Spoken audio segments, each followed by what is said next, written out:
Hey folks, welcome to Cosmos with Cosmos the Shot, and here's to black holes and continental drift. Whoa! Cheers. Wait a minute. Dink. What? Geology and Oh, I fucking do like that. astrophysics together? Let's do it. Yeah, I was reading this in a book the other day and go, holy shit, this is a cool fact I did not know. I know what my next shot topic's going to be. I probably do not know this on I'm excited. Black But holes. But things are going to trickle down. You're going to put it together pretty quickly, and you realize, oh, I know exactly what's going on Okay, here. well, still. So in this case, it's black holes inside the center of quasars. And quasars are just really, really ridiculously bright objects powered by supermassive black holes in their center. And they're really far away. Are these ravenous? They're real far Black away. holes are ravenous. Yeah, they're like cosmic dragons, how much they eat. They're like so me. Ravenous. So these black holes, these quasars, they emit thousands times the energy of the entire Milky Way galaxy, even though they're itty-bitty. They're just stupid bright and stupid old. Yeah. Oh my god. So they're right next to the oldest known galaxies at around 13 billion years old. Yep. But because they are so bright and so very far away, they tend to appear as fixed points in the sky, making them great points of reference. Hey. Okay.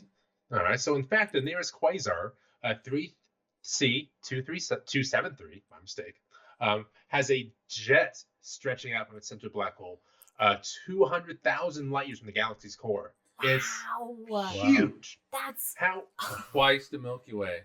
That's end to end. Wild. However, the thing that is causing that huge jet, that actual accretion disk, falls into a region less than 100 times smaller than the single pixel on the Hubble Space Telescope. Wow. I can't. Wow. I can't. I can't. So that itty-bitty object is pumping out a lot of energy. Jeez. But that means this object's really small. It's a tiny, tiny thing in our sky. So a small radio telescope can never resolve a quasar in a meaningful way. Okay. So what scientists needed to do was create a supermassive. What was that? I said in a meaningful way. It's just gotta dig deep from the heart.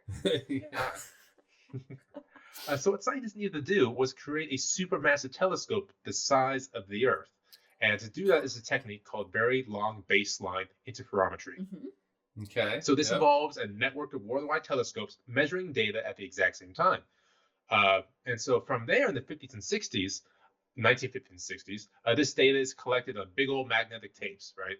And then those tapes are then flown to a centralized location, in this case, the Haystack Observatory, Massachusetts, and then analyzed. A haystack? And is it a Haystack data Observatory. in a haystack? Oh, that's a good one. Yeah. So these telescopes across the world were studying that one quasar, 3C273, and the radio waves leave the quasar at the same time as they get to the other ones. Makes sense. So over billions of redshifted years, they eventually land in these light buckets around the world. So all that light that leaves the quasar lands in the light buckets. And radio waves, what they're looking at, travels real fast. So what speed do radio waves travel at? Speed of light! Speed of light! 186,000 miles per second. And these telescopes, however, need to be able to record time and synchronize with one another across the world. So they use cesium-based atomic clocks that move at 9.2 billion ticks per second. Okay. So in the time it takes for one of these clicks, one of these 9.2 billion clicks, light moves at 3 centimeters. Okay, hold on. Guys, just saying that we as humans had to invent this shit to get this to work. That's just wild. The universe. Well, yeah, it created all the materials, but we had to figure out how to put it all together. Universe. So of course the universe created everything. So 9.2 billion clicks, and in between one of those clicks, light travels 3 centimeters. Respectable. You can measure that. Yeah. So we're able to detect any discrepancy in timing between these multiple telescopes. So when astronomers were putting together the BLBI method to figure out what these big fucking lights were in the sky, scientists were trying to finalize their own theories as to why it looked like Africa and South America could fit together. Oh, I forgot about the continental drift aspect. Okay, wait a minute. Back up. Say that again. My brain was already melted. All right, so when astronomers were putting together the Very Long Baseline Interferometry method, VLBI method, to figure out what these big, bright fucking lights were in our sky, those quasars, Earth scientists were trying to finalize their own theories on why it looked like Africa and South America. Got people looking at the sky, people looking at the Earth. Yeah. At the same exact time. Gotta look everywhere. So by this time in the 1960s, it was mostly agreed upon that continental drift existed. The idea that land formations move across Earth and haven't always been the same. But what they were still pondering at this time was the rate at which these continents were moving. Like, did they move in great heaves, like waves? Was it a constant movement? And if so, by how much? Right. So in 1980, NASA had some thoughts. We had D.D. Morabito, E.S. Claflin, and C.J. Steinberg that year released a paper called VLBI Detection of Crystal Plate Motion using DSN antennae as base stations. What? Wait, they used the telescopes for quasars for continental drift? So yeah, they thought, hey, if we could just measure space shit, we can also measure Earth shit, right? I mean, it's in space. Yeah.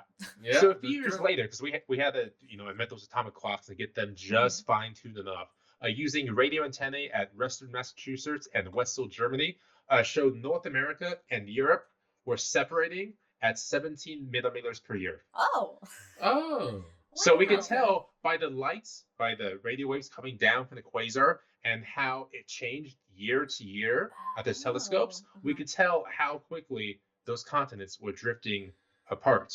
That's so cool. I wonder if there's been a comparison between continental drift rates and like fingernail growth. Just to give a little bit of an analogy between the two, like by the time your nails have grown, such and such, then these continents are this far apart. Fun fact about the nail growth: the growth of the nail. Buddy, get out of there. Mr. Poppins. Mr. Furley was into something. So your fingernails grow at the same rate at which the moon is receding from the Earth. Oh, that's shit! Really? Right. Yeah. Why is that 3 centimeters a year? Is that what that is? 3 centimeters Something a year? like that, yeah. That would have been my favorite fact. That was my favorite fact. Well, you heard it here now on The Hangover, everybody. All right, well, since then, of course, we Hangover is shot. Yeah. Since then, we have more advanced methods to measure continental drift, GPS satellites, for example. But the first time we could measure that drift was thanks to black holes and quasars. Nice. So, thanks for listening to The Shot. Call your reps. Stay safe. Cheers. Follow us on all and things. Resist.